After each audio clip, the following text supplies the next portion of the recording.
Selamat pagi jemaat yang dikasihi Kristus. Selamat berjumpa kembali. Puji syukur pada Tuhan, kita dapat berkumpul kembali beribadah bersama-sama. Praise the Lord that we all can gather here together. Marilah kita siapkan hati kita untuk menghadap Tuhan kita di hadirat yang kudus. Mari kita tenangkan hati dan pikiran kita dengan bermeditasi di dalam doa. Let us quiet our heart and mind to enter His holy presence with meditation and prayer. Mari kita mulai.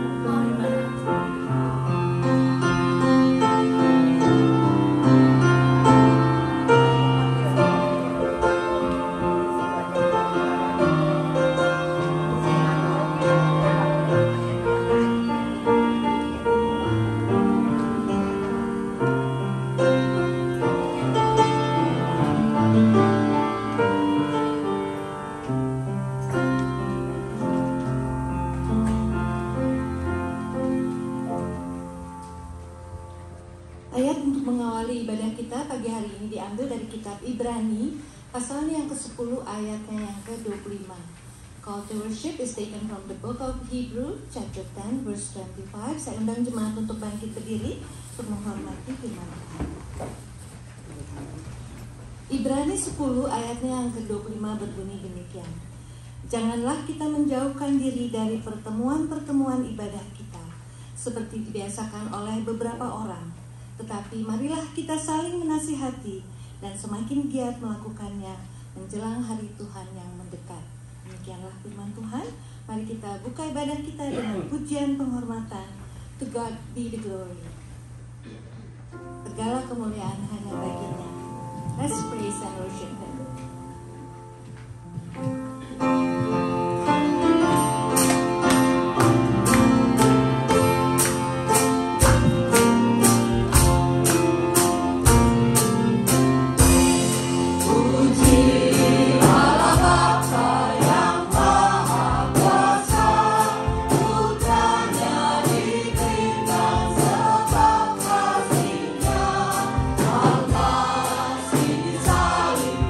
The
Bapa di surga, segala kemuliaan hanya bagi-Mu saja.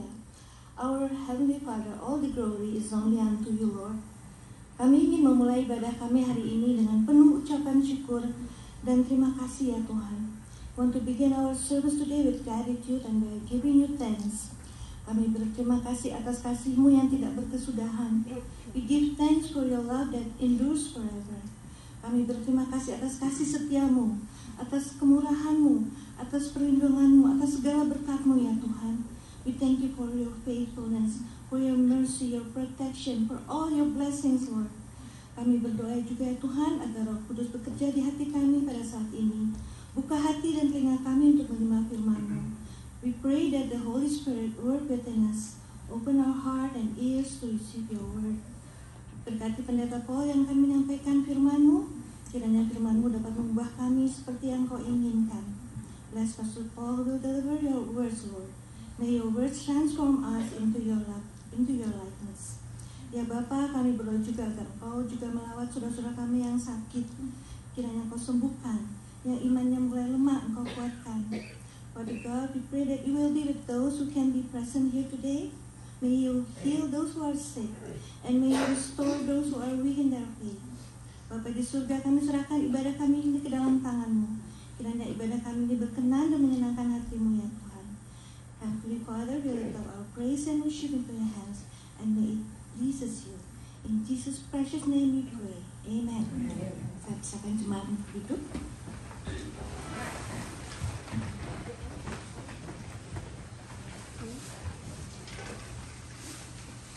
Berita pengharapan diambil dari kitab Roma, pasalnya yang ke-12, ayatnya yang ke-12. The words of hope is taken from the book of Romans, chapter 12, verse 12. Roma 12 ayatnya yang ke-12 berbunyi demikian. Bersukacitalah dalam pengharapan, sabarlah dalam kesesatan, dan bertekunlah dalam doa. Mari kita sambut firman Tuhan. Kiranya kita selalu ada sukacita di dalam Dia yang memberikan pengharapan di dalam hidup kita. Let's always have joy in the Lord, who gives us hope in our life. Let's praise Him with a grateful heart, who mau selalu bersyukur.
Berita pengampunan diambil dari kitab Yohanes, pasal yang ke-8 ayatnya yang ke-12.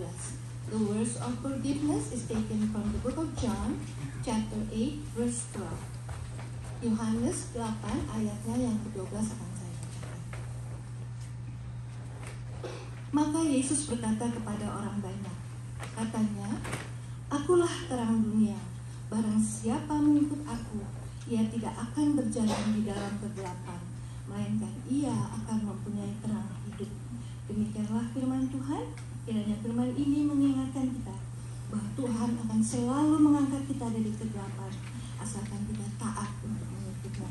Our Father will always lift us up from the darkness, because He is the light of the world. Mari kita puji Dia dengan pujian penolong yang setia.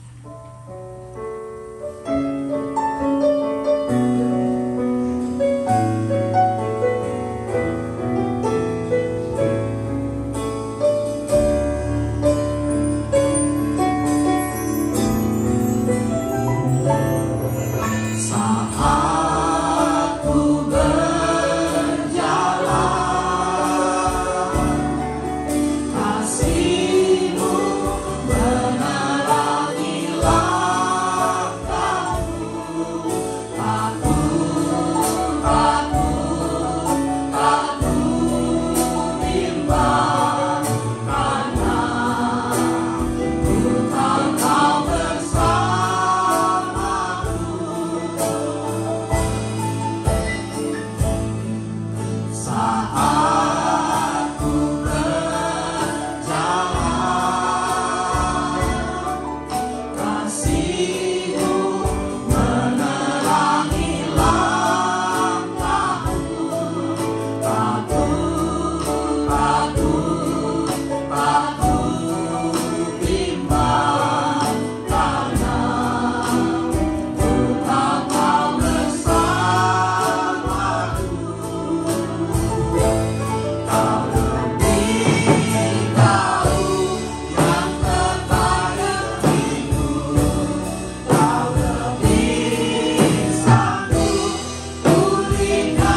akan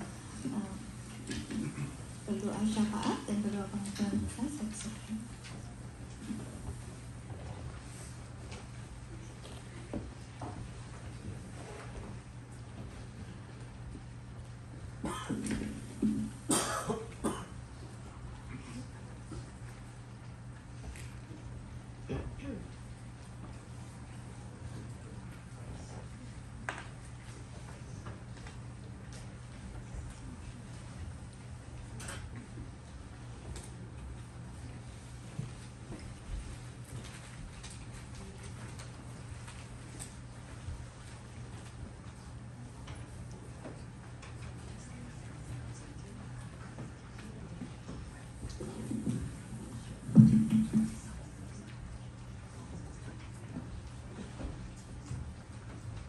Andre would like to lead us in prayer.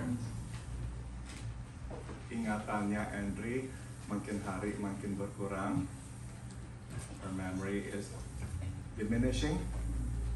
Tadi ngomong-ngomong dengan dia, berkali-kali dia tanya saya siapa. Just now when I was talking to you, you asked me several times who I was, right? Dia tidak kenali saya lagi. I am Paul now. Thank you so much ya. Jadi saudara, sebelum memorinya nanti Tuhan siapkan, simpan di sorga, kita mau dengar dia berdoa buat kita ya. Before God take her memory and keep it in heaven for her. Yeah, when she goes back to heaven, we want to hear her prayer. Dear God, I'll be everyone, Mom and Dad calling Mom. Heaven. Thank you, God, for everything.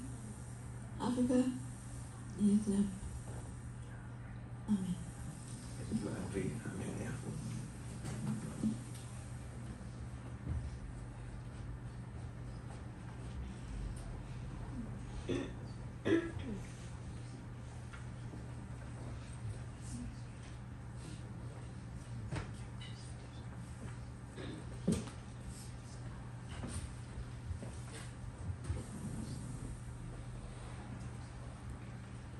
Saya juga ingin mengucap syukur kepada Tuhan dan ingin sekaligus memperkenalkan, karena ada sebagian yang belum kenal, dengan Tante Elvir. Ya, we always pray for Tante Elvir week after week, and by the grace of God, she is here today with us, among us. Media.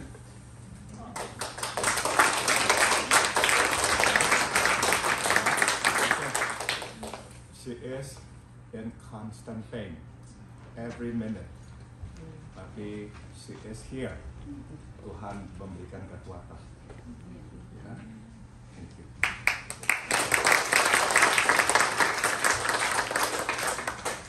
She usually uses a walker, biasa pakai walker, tapi ada walker yang berjalan Tante Yvonne hari ini.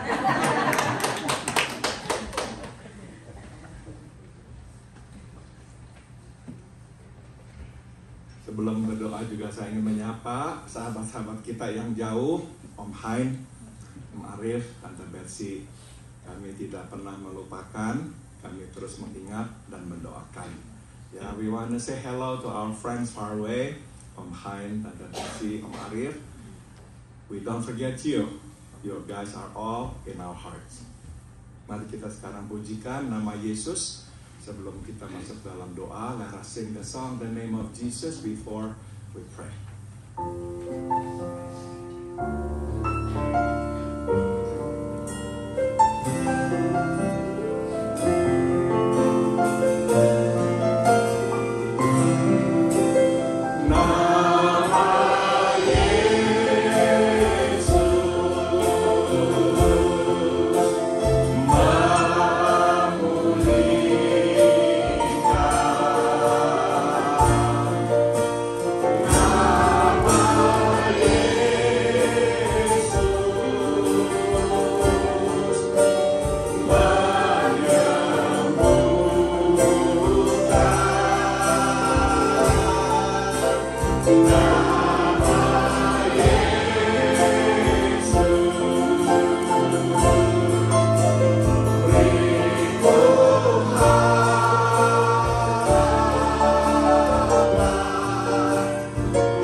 hari yang baru ya Bapa, yang sudah Engkau berikan kepada kami, untuk kami masuk ke dalam rumah-Mu dan beribadah kepada-Mu.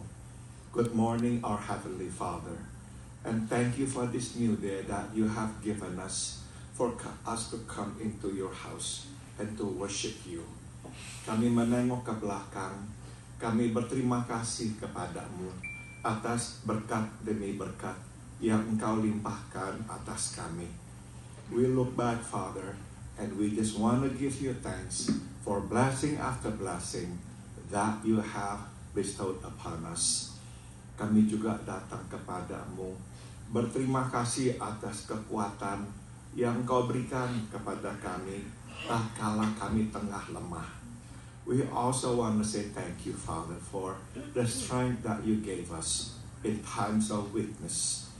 Kami berterima kasih atas pengharapan yang Engkau sudah berikan juga kepada kami tatkala kami hampir putus asa. We also want to give you thanks for hope that you gave us when we almost lost hope.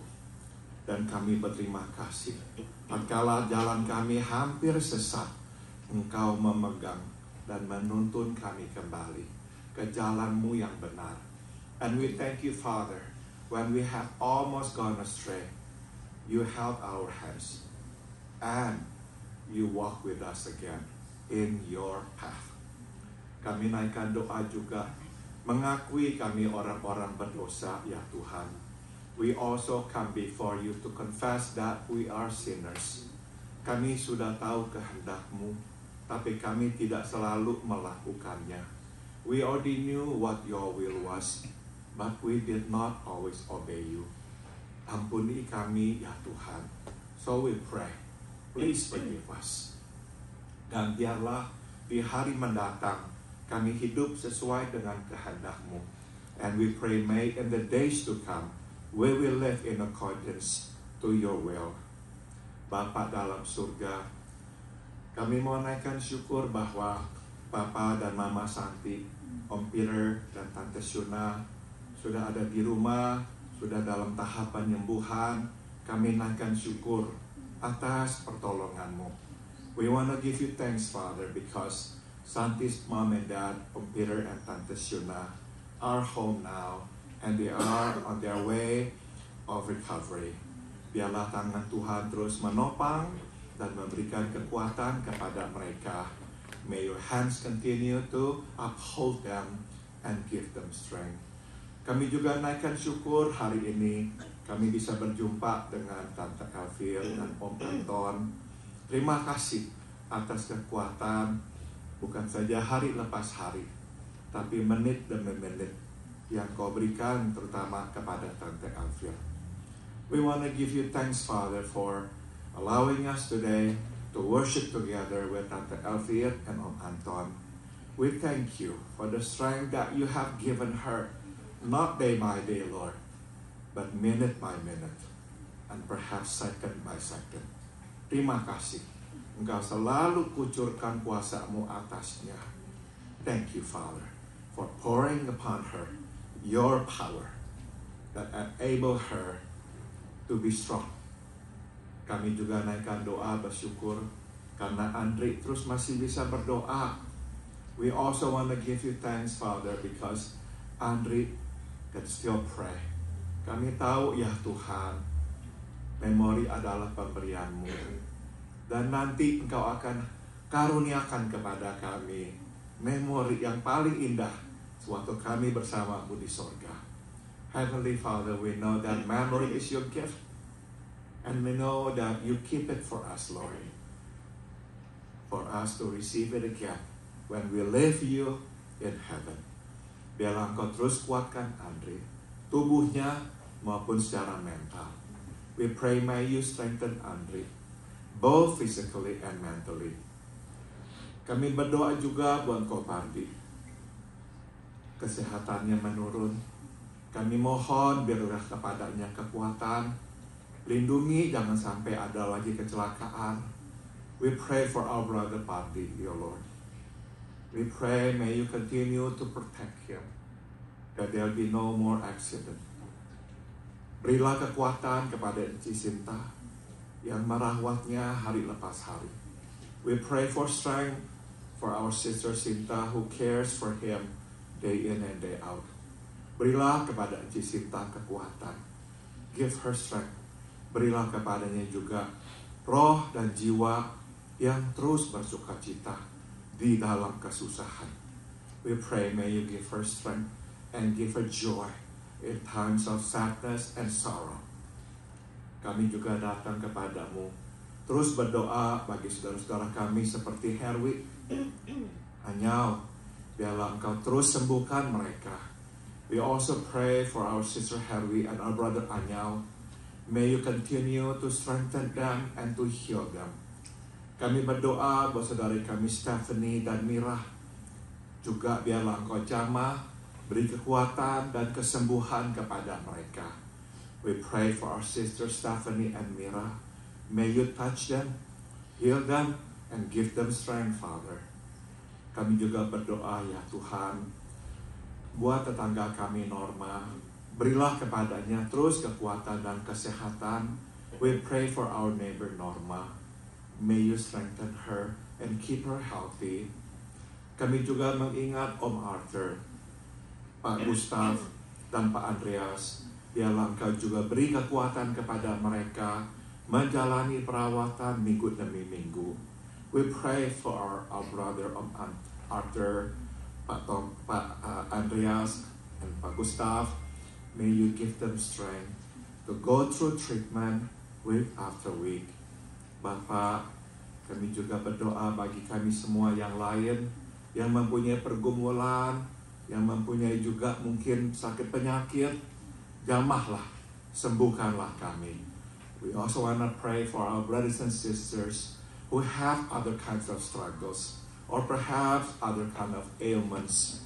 May you also touch them, strengthen them, and heal them. Terima kasih Bapa dalam surga. Sekarang kami mohon, berbicaralah. Kami siap untuk mendengarkan firman-Mu. And now we pray, please speak to us. We are ready to listen to you. Di dalam nama Tuhan kami, Yesus Kristus kami berdoa. In the name of our Lord and Savior, Jesus Christ, we all pray. Amen.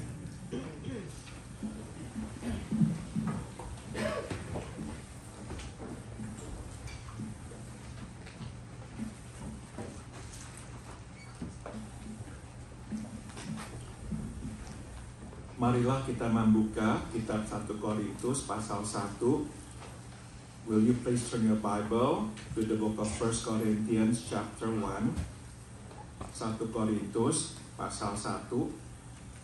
Kita akan membaca ayat 18 hingga ayat 21.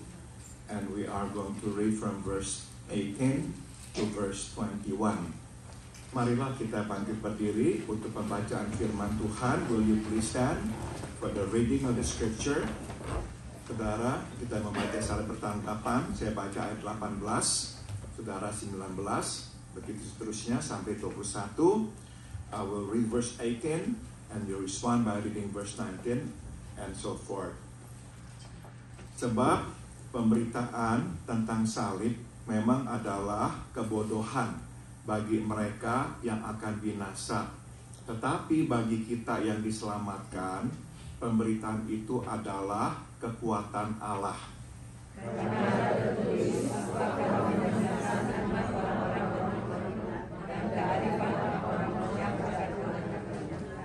Verse 20, di manakah orang yang berhikmat? Di manakah ahli Taurat? Di manakah pembantah dari dunia ini? Bukankah Allah telah membuat hikmat dunia ini menjadi kebodohan sama-sama? Oleh karena dunia dalam hikmat Allah tidak mengenal Allah oleh hikmatnya, maka Allah berkenan menyelamatkan mereka yang percaya oleh kebodohan pemberitaan Injil. Silakan duduk, you may be seated.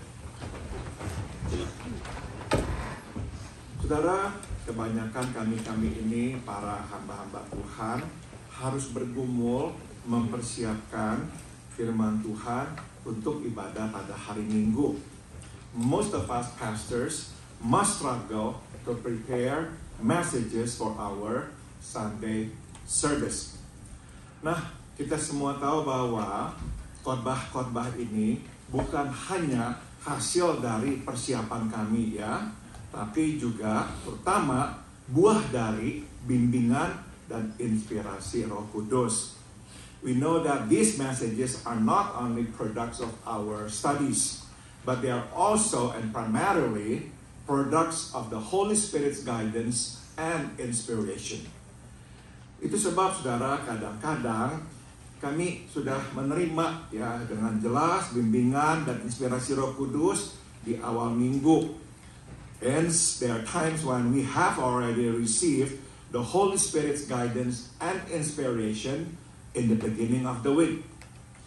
Tapi ada kalanya kami tidak menerima ya bimbingan dan inspirasi Roh Kudus sampai akhir minggu. But there are also times when we do not receive the Holy Spirit's guidance and inspiration till much later in the week. Nah, melalui proses inilah yang diulang minggu demi minggu, kami ini diingatkan untuk bergantung sepenuhnya pada Roh Kudus. Through this process, which we repeat week after week, we are reminded to depend on the Holy Spirit completely. Kami disadarkan bahwa kami tidak dapat dan tidak seharusnya bersandar pada hikmat manusia, tapi bersandar pada kekuatan Tuhan. We are made aware of the fact that we cannot and should not rely on human wisdom, but on the power of God. Nah, melalui pergumulan inilah juga kami ini diingatkan untuk tidak bermegah pada kesanggupan kami memberitakan Injil. Through this struggle, we pastors are also reminded not to take pride in our ability to present the gospel, tapi untuk menempatkan Yesus di pusat pemberitaan Injil kami, but instead to put Jesus at the front and center of our messages. Dengan kata lain, memberitakan betapa akbarnya, besarnya Allah, dan betapa kecilnya kita. In other words, to show how great God is, not how great we are, because we are small.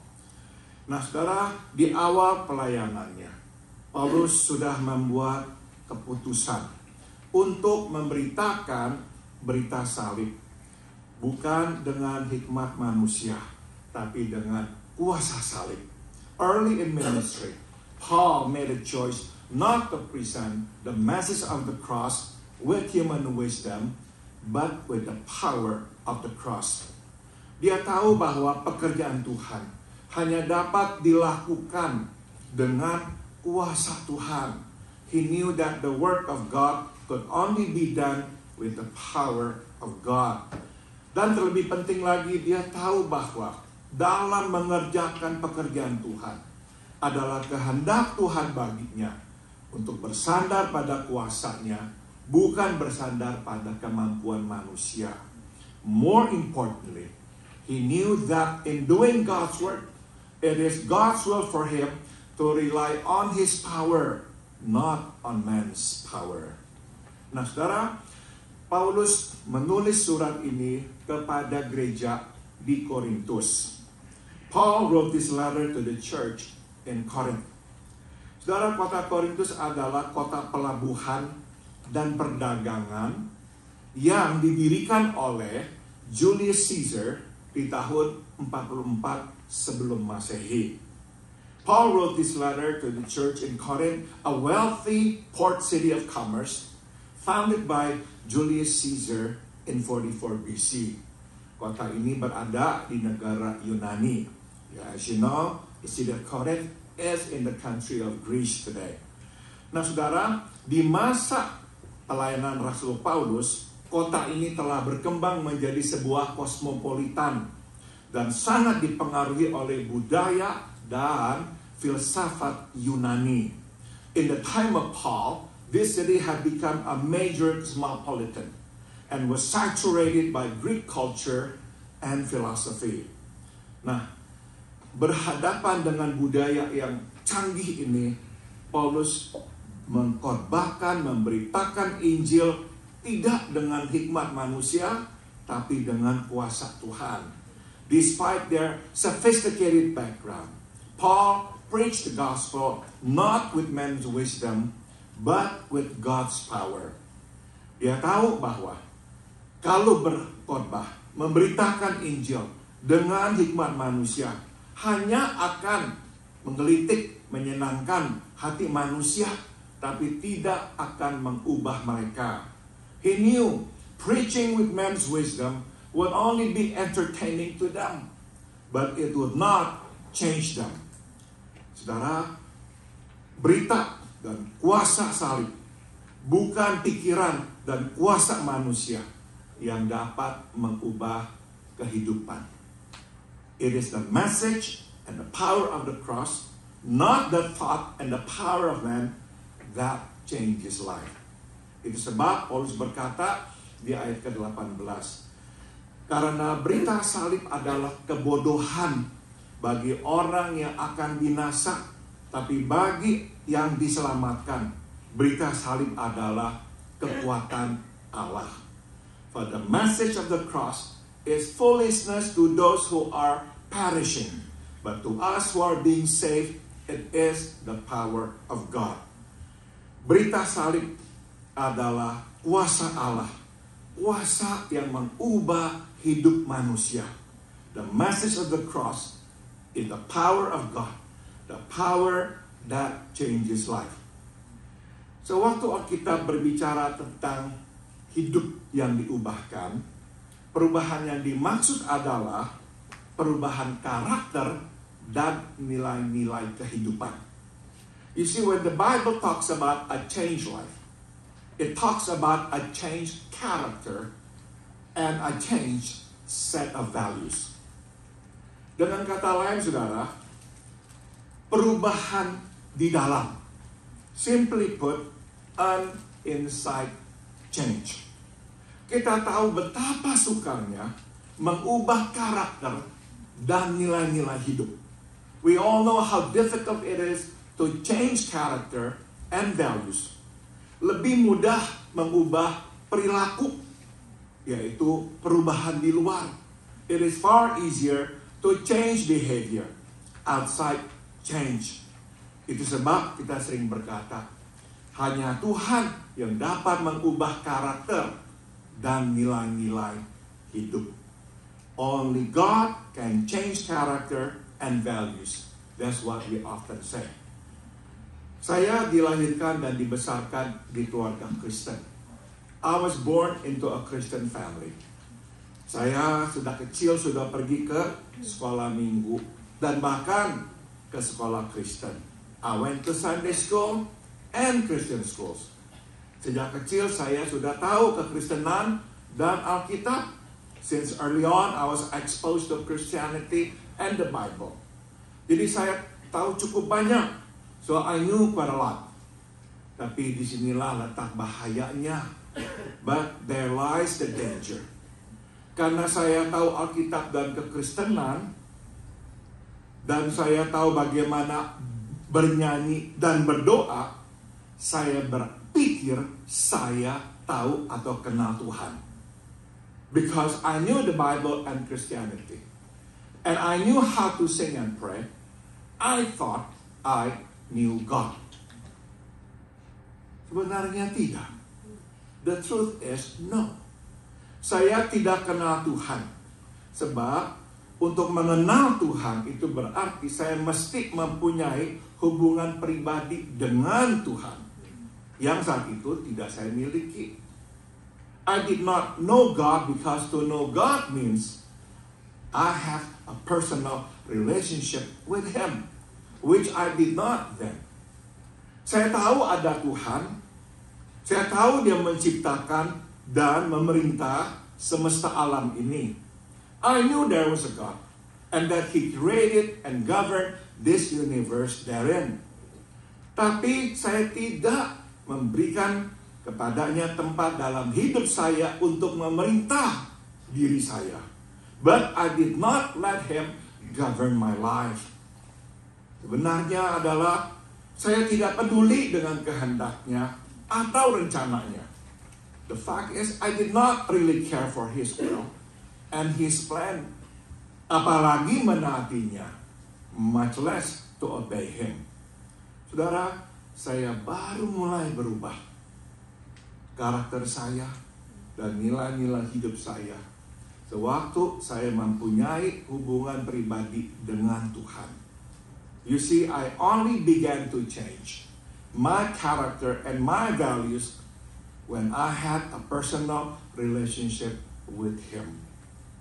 Itulah saatnya saya mulai membaca Alkitab dan lebih mengenal Dia, kehendaknya, dan menaati perintah-perintahnya. And that was the time when I started to read the Bible and know more about His will and obey His commands. Jadi ini pelajaran pertama yang bisa kita petik. Kuasa Allah tersedia bagi kita yang bukan hanya mendengar berita salib, tapi juga tunduk kepada yang disalib. The power of God is in store for us, who not only listen to the message of the cross, but also submit to the man on the cross. Sewaktu kita tunduk kepadanya, barulah kita berubah. It is when we submit to Him will we begin to change. Jadi saudara, kuncinya adalah sadarilah siapa diri kita dan punyalah kemauan untuk berubah. So the key is being aware of who we really are and having the will to change. Bila kita beranggapan kita baik-baik saja, tidak perlu berubah, kita tidak akan berubah. If we think we are fine and not in need of change, we will never change. Jika kita tidak ada keinginan, kemauan untuk berubah, kita tidak akan berubah. If we have no determination to change, we will never change. Saudara, kuasa Tuhan hanya diberikan kepada kita yang mengakui keberdosaan kita dan siap berubah. You see, God's power is only made available to us who admit to our sinfulness and are ready to change. Mari kita lanjutkan.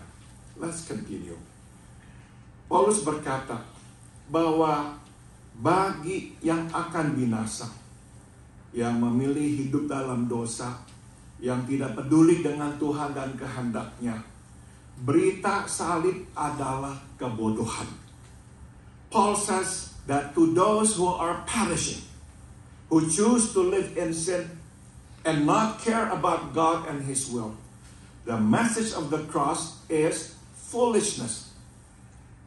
Mereka tidak peduli dengan Tuhan. Mengapa mereka peduli dengan firman-Nya? Pasti tidak. You see, they have no regard for God. So, why should they care for His word? Kenapa mereka jadinya harus peduli dengan pekerjaannya dan kehendaknya?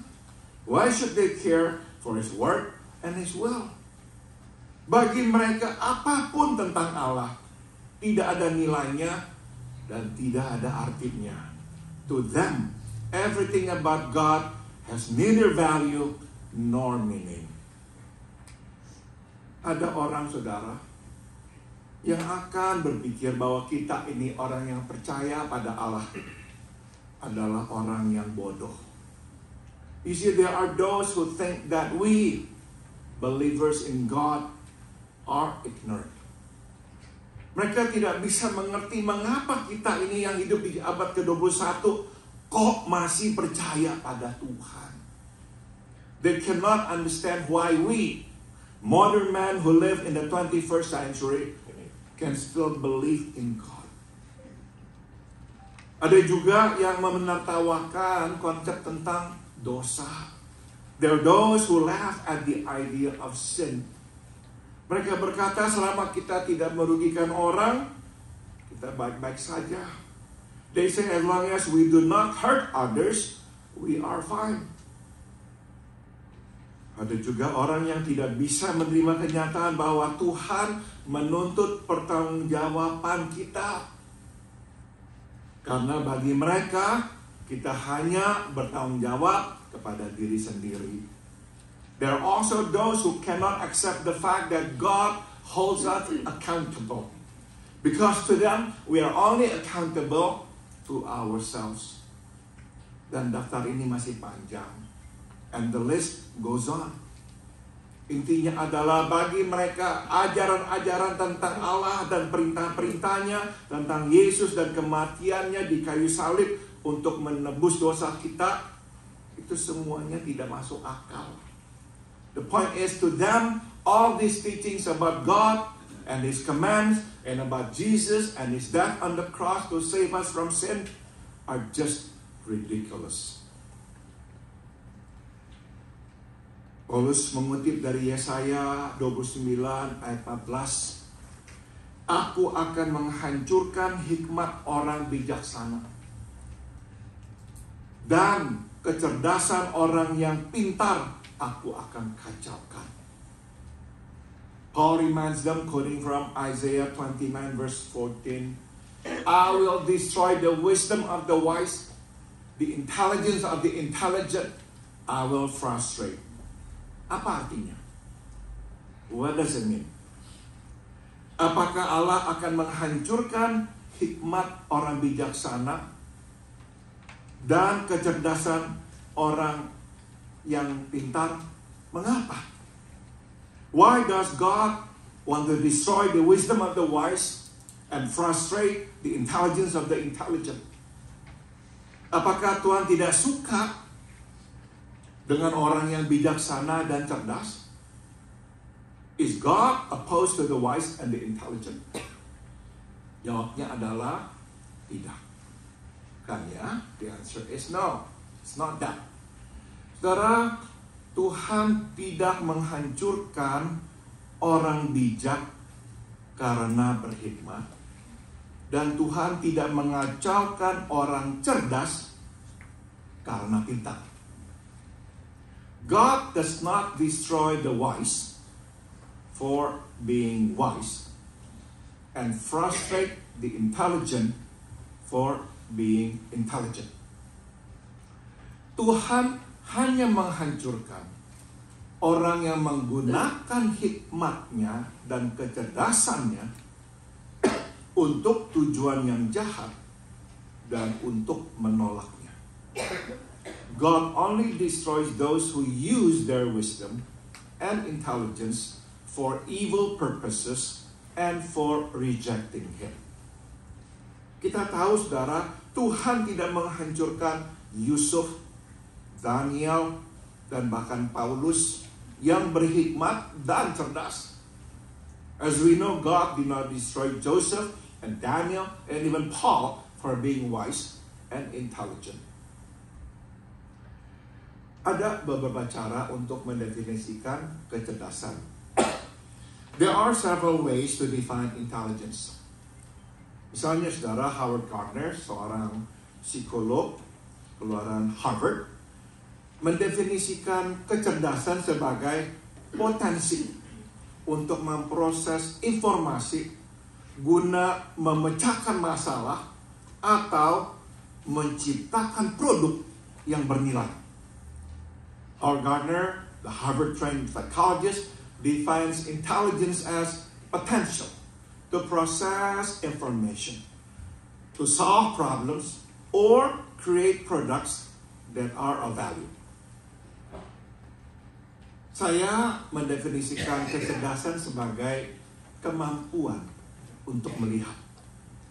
I define intelligence as the ability to see. Makin cerdas, makin banyak kita lihat. Dan sebaliknya.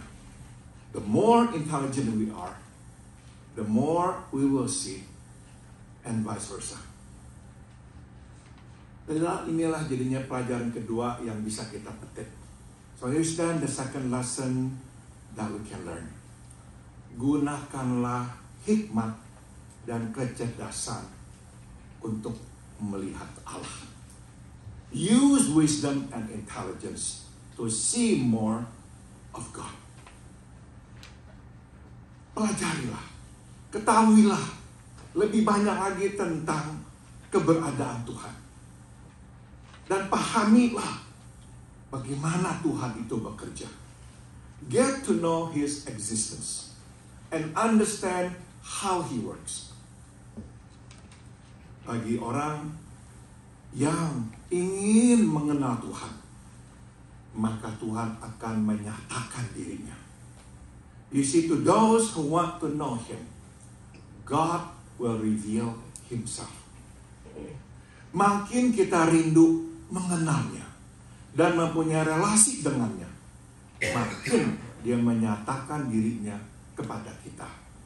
The more we desire to know Him and have relationship with Him, the more He will show Himself to us. Sayang saudara, tapi ada orang-orang yang dikaruniakan hikmat dan kecerdasan, justru mereka cenderung menyangkali Tuhan, menolak Tuhan. Too bad some folks who have been endowed with much wisdom and intelligence tend to reject God. Mereka menggunakan hikmat dan kecerdasan justru untuk tidak melihat Tuhan, untuk membuktikan bahwa Tuhan itu tidak ada. In fact, they use wisdom and intelligence to not see God, to prove that there is no God. Bagi mereka, Tuhan itu tidak relevan. Mereka tidak butuh Tuhan. To them, God is irrelevant. They do not need God. Bertahun-tahun yang lalu saya pernah berbicara dengan seorang pendeta yang melayani di salah satu dunia ketiga. Several years ago, I had a conversation with a pastor who served in one of the third world countries. Secara historis dan sampai hari ini, mayoritas penduduk di negara tersebut bukan orang Kristen. Historically, and it still is, the majority of the people who had inhabited that land are not Christian. Tapi dia berkata bahwa akhir-akhir ini kekristenan itu tuh makin diterima oleh orang. Banyak orang menjadi orang-orang Kristen. But he told me recently Christianity had made inroads. And as a result, many had turned to Christ. Namun dia menjelaskan, kebanyakan orang yang memberi respon terhadap Injil adalah orang miskin dan tidak berpendidikan. However, he explained, most who responded to the gospel were the poor and the uneducated. Itu sebabnya dia berkata, di negaranya kekristenan disamakan dengan agama orang miskin dan agama orang tidak berpendidikan. So consequently, he told me, in his country, Christianity was known to be the religion of the poor and the uneducated.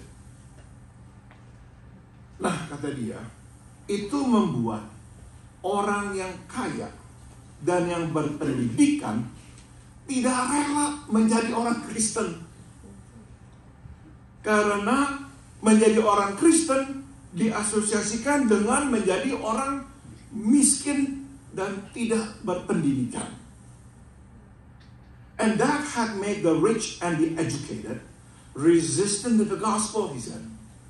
Because to be a Christian was associated with being poor and uneducated. Mereka tidak mau diasosiasikan dengan orang miskin dan orang tidak berpendidikan. And they did not want to be associated with the poor and the uneducated.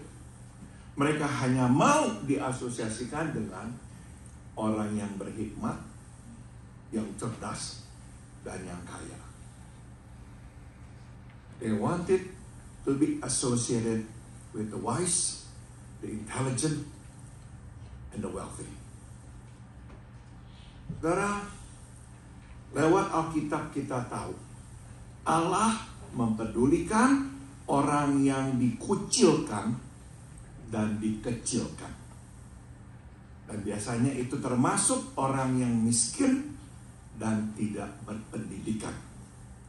Through the Bible, we know that God cares for the outcast and the downcast, which usually includes the poor and the uneducated. Kebanyakan pekerjaan Yesus di bumi berkisar sekitar orang-orang biasa, orang-orang yang dikucilkan dan dikecilkan. Most of the work of Jesus on earth centered around the regular folks, the outcast and the downcast. Bahkan mayoritas murid-muridnya orang tidak berpendidikan dan berasal dari kelas sosial yang rendah. In fact, the majority of his disciples were uneducated and of the lower social class. Tidak heran, saudara, pada umumnya yang dikucilkan dan yang dikecilkan lebih terbuka, lebih menyambut kekristenan. It is no wonder that the outcast and the downcast are usually more receptive to Christianity. Itu sebab kekristenan sering dikaitkan, dihubung-hubungkan dengan orang yang dikucilkan dan dikecilkan. As a result, Christianity is often associated with the outcast and the downcast. And it is okay. Tidak apa. Saya lebih mau ini menjadi kehormatan kita daripada sebaliknya. Kekristenan dikaitkan dengan orang yang berpendidikan tinggi dan kaya raya. I'd rather this be our badge of honor, to be associated with the outcast and the downcast, than the other way around, that Christianity is associated with the highly educated and the rich. Namun, sebagian kita orang Kristen tidak begitu nyaman dengan pelabelan ini. But some of us Christians are not comfortable with this label. Kita ingin mengubah pandangan orang ya, dengan cara apa? Meraih pendidikan yang lebih tinggi dan mengejar semua yang berbau intelektual. We want to change this stereotype by getting higher education and pursuing intellectual endeavors. Kita ingin orang mengetahui kita ini tidak bodoh. We want people to know that we're not stupid and ignorant. Kita sama cerdasnya dengan mereka. That we are at least as intelligent as others. Saudara, ini tanggapan atau reaksi yang keliru. Ini bukan cara Tuhan. This is an incorrect response. This is not God's way. Coba dengarkan apa yang Paulus katakan di ayat 21. Listen to what Paul says in verse 21. Allah senang memakai kebodohan berita yang dikabarkan ini untuk menyelamatkan orang yang percaya. It pleased God through the foolishness of the message preached to save those who believe. Singkat kata, untuk menyelamatkan kita, Tuhan tidak mengubah-ubah berita salib supaya tampil lebih cerdas. Dan Tuhan tidak hanya memilih orang yang cerdas untuk memberitakan berita salib itu. To save us, Neither does God make the message of the cross more intelligent, nor choose only the smart ones to preach it. Tidak, saudara. Tuhan tidak mengubah berita Injil walaupun orang menganggap itu sebagai kebodohan. Despite the label, foolish. God lets the message of the cross be as it is. Jadi inilah pelajaran ketiga yang dapat kita petik. Here's then the third lesson which we can learn. Pertahankanlah yang berita salib yang simple dan tulen. Stick to the plain and simple message of the cross. Kita mesti melawan godaan untuk membumbui berita Injil menjadi lebih intelektual dan membuat kita lebih pintar lagi. We must resist the temptation to make the message of the cross more palatable to our intellect, or to be smarter to preach it. Jangan. Kuasa berita tidak berasal dari kemampuan intelektual, tapi dari Allah sendiri. The power of the message does not stem from its intellectual qualities, but rather from God Himself. Sewaktu Kristus ada di dalam pemberitaan, Dia akan memberi kuasa kepada berita itu dan kepada si pemberita itu. When Christ is in the message, He will empower the message and the messenger. Pernah sekali Pastor Greg Laurie pulang bersama Pendeta Billy Graham dalam mobil yang sama. Selesai kebaktian kebangunan rohaninya.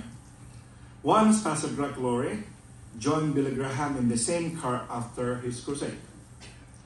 Untuk memulai percakapan, dia kemudian memuji Billy Graham yang telah membawakan firman Tuhan yang begitu penuh dengan kuasa. To start the conversation, he praised Billy Graham for the powerful message he preached that evening. Apa tanggapan Billy Graham? It's the gospel. That's it.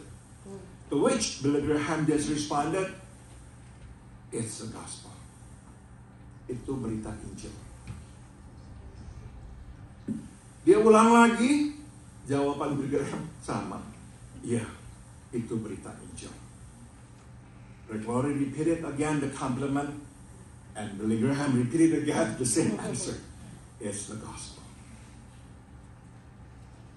Kita yang pernah mendengar khotbah Billy Graham mungkin masih ingat ya, bahwa khotbahnya itu hanya berisikan 3 poin. We who have heard Billy Graham's messages might remember that all his messages have only 3 points. Pertama adalah bahwa kita ini orang berdosa dan membutuhkan juru selamat. Number 1, we are sinners and in need of a Savior.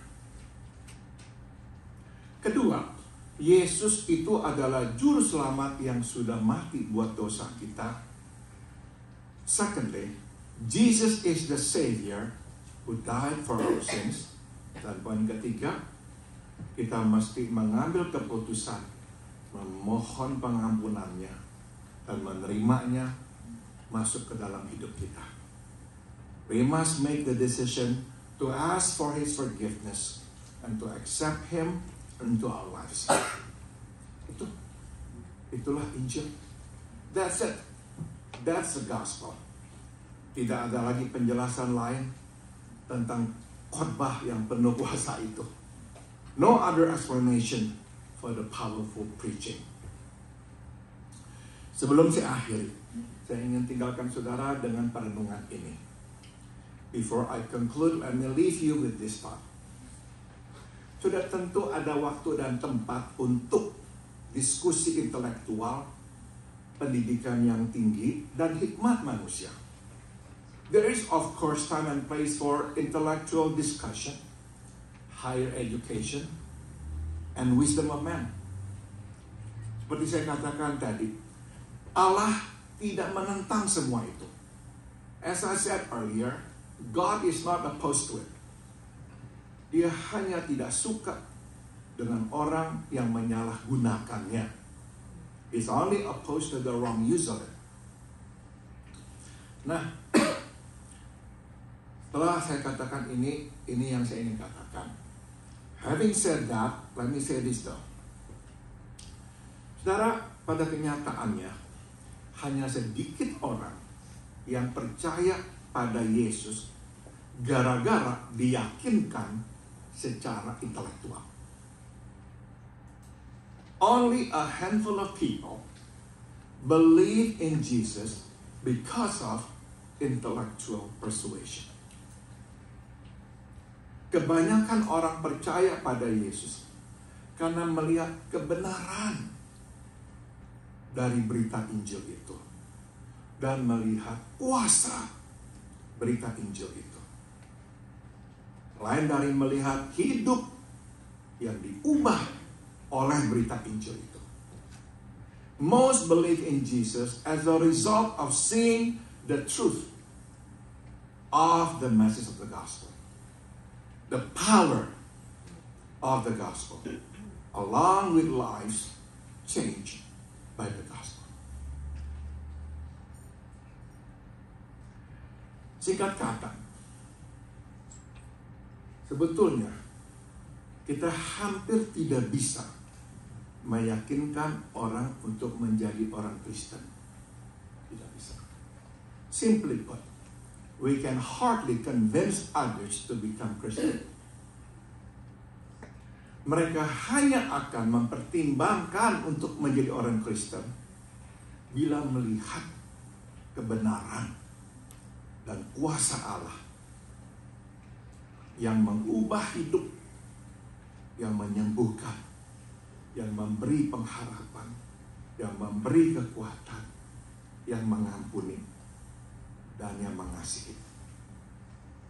They will only consider being a Christian when they see the truth and the power of God to transform lives, to heal, to give hope, to give strength, to forgive, and to love. Bagaimana dikatakan dengan tepat oleh Archbishop Fulton Sheen, Kristus masih berjalan di dalam tubuh mistiknya hari ini seperti ia berjalan dalam tubuh jasmaniahnya dulu. Amen. Christ still walks the earth now in his mystical body, whereas then in his physical body. Kristus berjalan di sini, di gerejanya. Christ walks here in this church. Kristus berjalan di sini, di Injilnya. He walks here in his gospel. Dan dia berjalan di sini, di pemberitaan firman-Nya. And he walks here in the preaching of his word. Mari kita berdoa.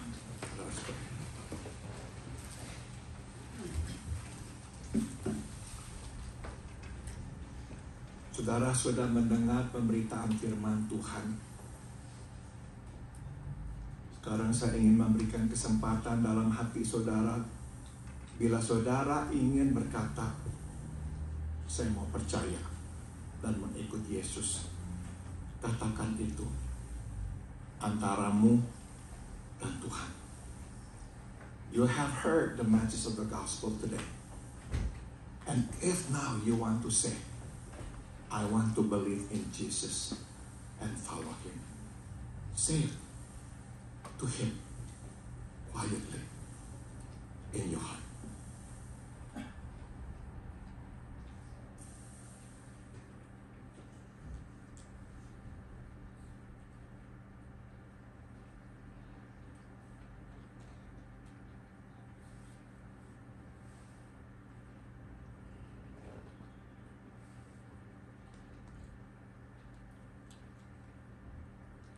Bapa dalam surga, Engkau tahu hati kami, Engkau sudah berbicara kepada kami, dan mungkin hari ini Engkau telah memanggil kami. Our Heavenly Father, you know our hearts. Perhaps today you have called us. Jadi kalau kami berkata, saya mau percaya, dan saya mau mengikutmu, biarlah mulai hari ini Engkau menuntun kami berjalan bersamamu. So if today, Lord, we have said to you, I want to believe in you, I want to follow you, Jesus, I pray for them. Please walk with them. Please guide them. Terima kasih Tuhan Yesus. Thank you, dear Lord Jesus. Amen.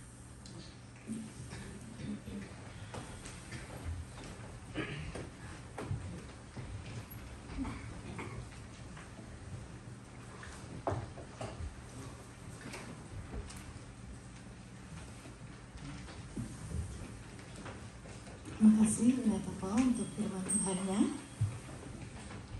Kiranya mengenal Tuhan dan mengenalkan Tuhan menjadi rinduan kita seumur hidup kita.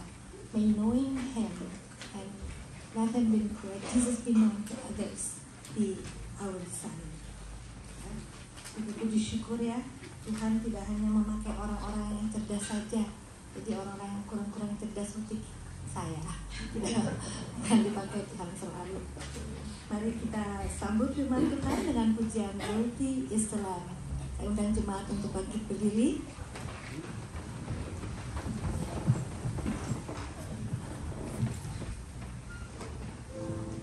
Thank you.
pujian yang akan dibawakan oleh Bapak Peter Chua.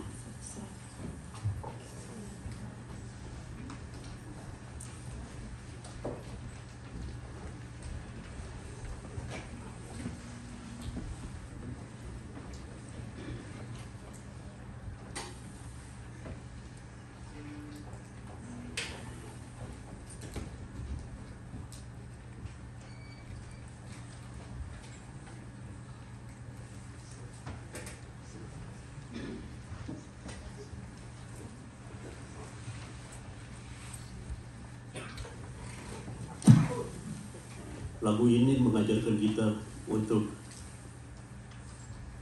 berdoa pada Tuhan, jangan hanya pada waktu kita mengalami kesulitan, tetapi walaupun kami senang, kita harus berterima kasih dan senantiasa berdoa. Jangan pada waktu susah, ya Tuhan tolong saya, tapi pada waktu senang kita lupa. This song reminds us to not only call God when we are in trouble, but also during good times. The title of the song is "We Call on Him." You can see the lyrics that's explained.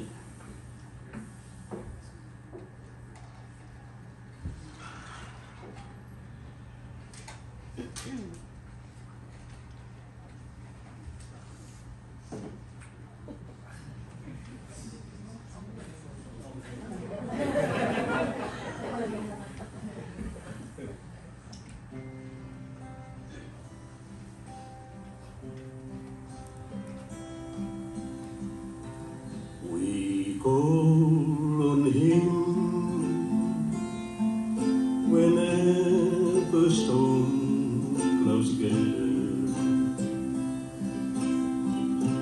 We call on Him to light our darkest day. Why must it be that only when we're lonely and hopes are dim, we call on Him?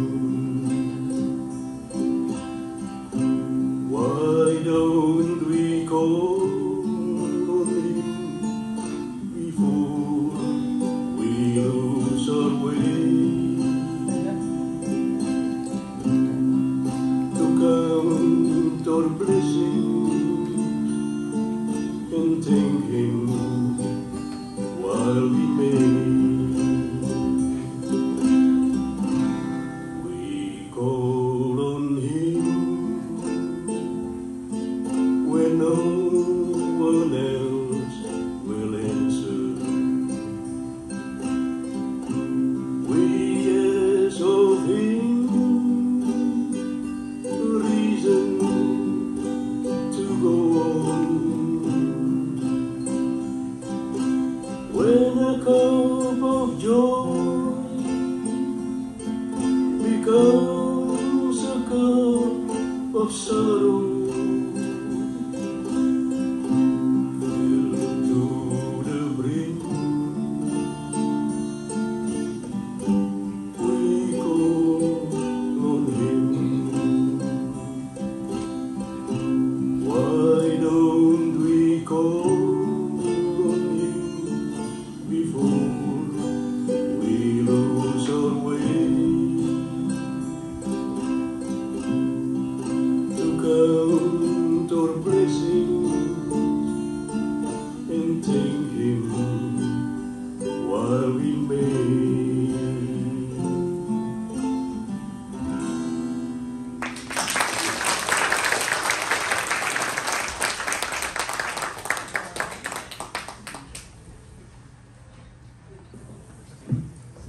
Thank you Peter untuk lagunya yang indah, liriknya luar biasa. Betul, memang kita harus God is there all the time. We can call on Him all the time. Thank you Om Peter. Ini sudah lama kita tidak mendengar suaranya Om Peter. Ini Elvis Presley-nya FIBC. Sudah saatnya kita sudah berjamaah kudus.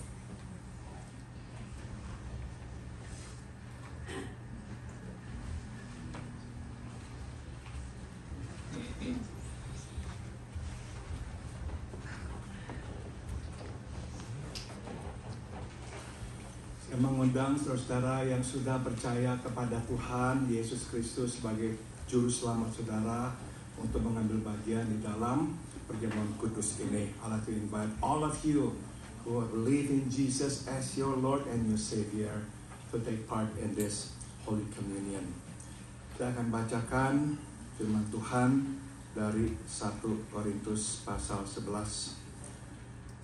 Sebab apa yang telah kuteruskan kepadamu telah aku terima dari Tuhan, yaitu bahwa Tuhan Yesus pada malam waktu ia diserahkan mengambil roti, dan sesudah itu ia mengucap syukur atasnya, ia memecah-mecahkannya dan berkata, inilah tubuhku yang diserahkan bagi kamu, perbuatlah ini menjadi peringatan akan daku. The word of the Lord says, for I received from the Lord what I also passed on to you. The Lord Jesus, on the night he was betrayed, took bread, and when he had given thanks, he broke it and said, this is my body, which is for you. Do this in remembrance of me. Mari kita berdoa dulu. Let us pray. Bapa, kami menghampiri meja perjamuan yang kudus ini untuk mengambil bagian di dalam peringatan akan pengorbanan dan kematian-Mu di kayu salib. We have come to your table, Lord, to remember your death on the cross. Biarlah ya Tuhan, Engkau berkati kami. May you bless us. Dalam nama Tuhan Yesus, kami berdoa. In the name of Jesus, we all pray. Amen.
kita membuka dan mengambil roti ini, please open this up and take the bread. Tuhan Yesus berkata, ambillah, makanlah, inilah tubuhku yang dipecah-pecahkan bagi kamu. The Lord Jesus said, take this, eat this. This is my body, broken for you. Sebelumnya kita meminta hari pertama untuk berdoa.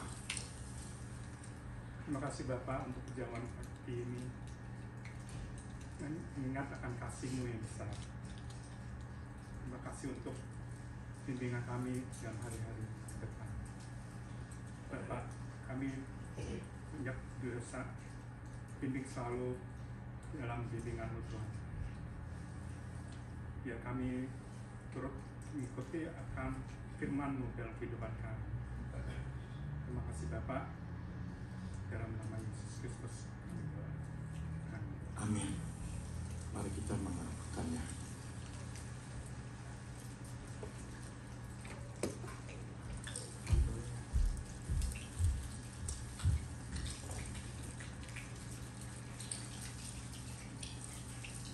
Demikian juga ia mengambil cawan sesudah makan lalu berkata, cawan ini adalah perjanjian baru yang dimeteraikan oleh darahku. Perbuatlah ini setiap kali kamu meminumnya menjadi peringatan akan daku. In the same way after supper he took the cup, saying, this cup is the new covenant in my blood. Do this whenever you drink it in remembrance of me. Saya meminta kesediaan Dengki untuk berdoa buat kita semua. Bapa yang surga, terima kasih segala penyertaan kepada hidup kami. Terima kasih Tuhan untuk keselamatan yang Tuhan berikan kepada kami, penebusan yang Tuhan sudah curahkan bagi kami. Pimpinlah hidup kami Tuhan, kami boleh menjadi pengikut-Mu setia dan dapat mengabarkan Injil sesuai dengan kehidupan-Mu dan kasih. Ampuni dosa kami Tuhan, dan terimalah ucapan syukur kami. Yang di dalam nama Yesus yang mengucap syukur. Terima kasih. Amin. Amin. Marilah kita meminumnya.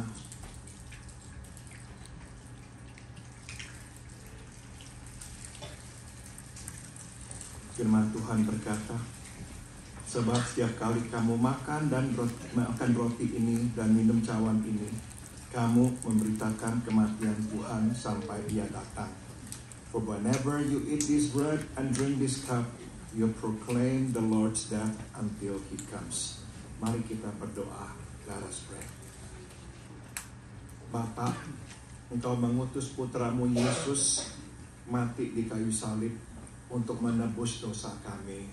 Our Heavenly Father, you sent your Son Jesus to the world to die for us. Tubuhnya untuk kami, darahnya untuk kami. His flesh sacrificed for us, His blood poured out for us. Jadi kami berdoa, biarlah kemanapun kami pergi, kami membawa dalam hidup kami tubuh Yesus yang sudah disalibkan ini. So we pray wherever we go, may we bring with us the crucified body of Jesus in us. Dan kemanapun kami pergi, biarlah kami juga membawa tubuh Kristus yang sudah dibangkitkan. And wherever we go, may we bring with us the resurrected body of the Lord Jesus Christ.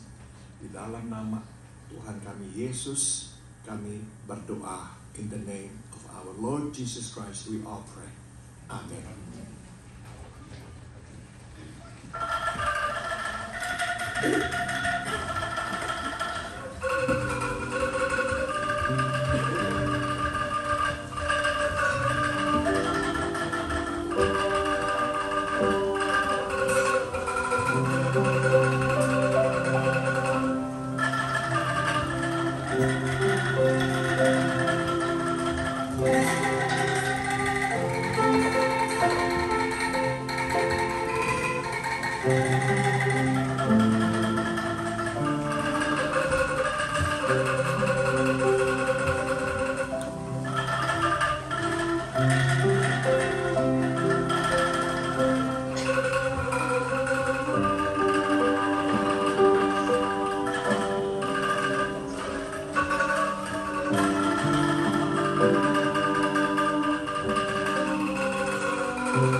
bertugas untuk maju ke depan.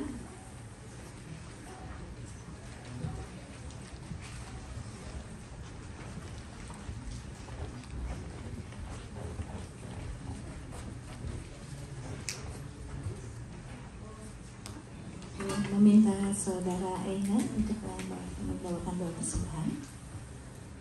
Bapak, terima kasih untuk semua berkat, anugerah dan kasih-Mu, untuk kesehatan yang Kau berikan kepada kami hingga kami dapat hadir di rumah-Mu yang kudus ini.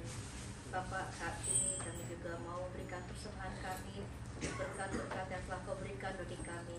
Biar akhirnya persembahan kami ini dapat terus memberi kekuatan untuk gereja kami dan juga pelayanan kami. Terima kasih Bapak, dalam nama-Mu yang kudus, kami panjatkan doa ini. Amin. Sementara kantong persembahan dijalankan, saya dan Stacy loh.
Thank you, Stacy, for a beautiful song.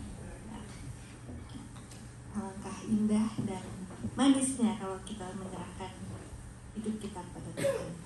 Mari kita akhiri ibadah kita dengan pujian bahwa Tuhan juga gunung batuku di sandungan sampai masa tuamu. Saya undang jemaat untuk bangkit berdiri. Mari kita nyanyikan dengan penuh sukacita.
Mari kita menerima berkat Tuhan.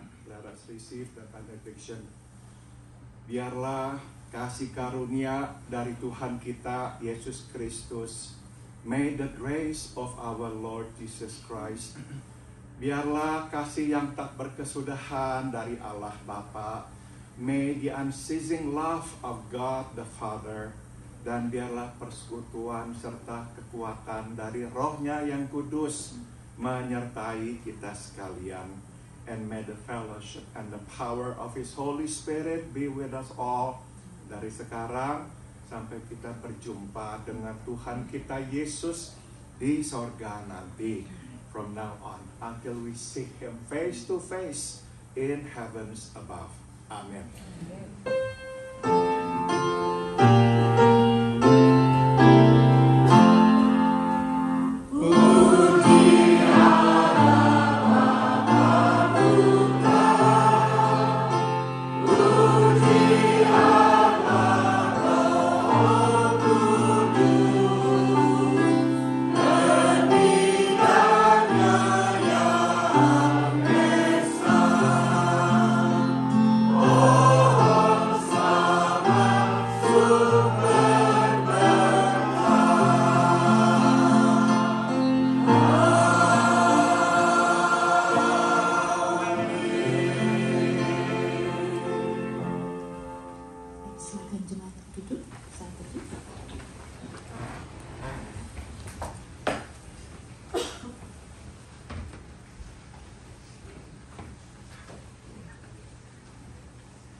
untuk hari ini. Hari ini ada latihan paduan suara. Dan saya ada pengumuman tambahan. Tadi kan lihat Thomas suruh main angklung ya.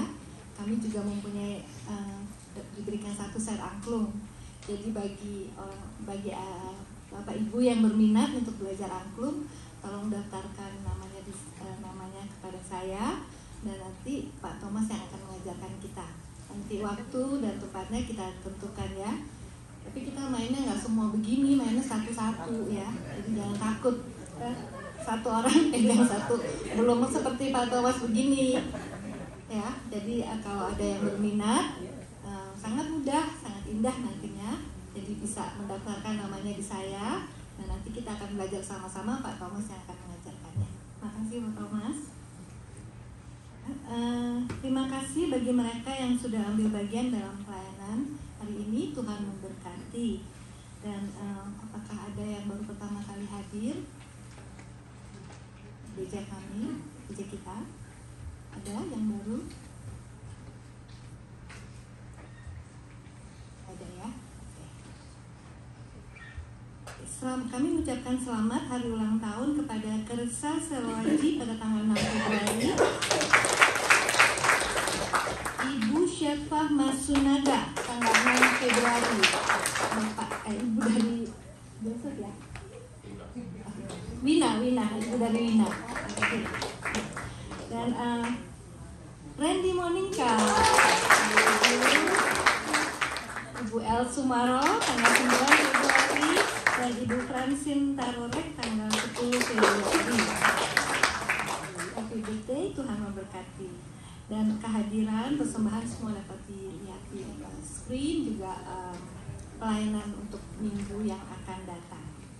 Mari kita tutup ibadah kita dengan berdoa. Ya Tuhan, terima kasih atas penyertaan-Mu selama ibadah tadi. Thank you Lord for being with us through this service. Thank you for your word. Terima kasih Tuhan atas firman-Mu.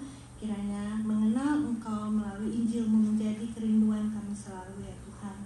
May knowing you and through your gospel will be our desire. Sebentar nanti ya Tuhan, kami akan bersekutu bersama. Berkati persetujuan kami, berkati juga makanan yang akan kami santap. Kiranya dapat memberikan kekuatan jasmani, terlebih kerohanian kami. Karena Engkau adalah Tuhan yang memenuhi segala apa yang kami perlukan. We pray that you will bless our fellowship, bless also the food that we're about to eat. May it nourish our body, and especially may it strengthen our faith, because you are a God of providence. Berjalanlah bersama kami ya Tuhan, pimpin langkah kami agar kami dapat selalu berjalan di jalan yang Engkau ingini. Walk with us and guide us so we may walk in the right path according to your will. Father God, we surrender our life into your hand. Bapa di surga, kami serahkan hidup kami di dalam tangan-Mu. Di dalam nama anak-Mu yang tunggal, Tuhan Yesus Kristus, Juru Selamat kami yang hidup, kami telah berdoa dan mengucap syukur. Amin. Selesai, selamat hari.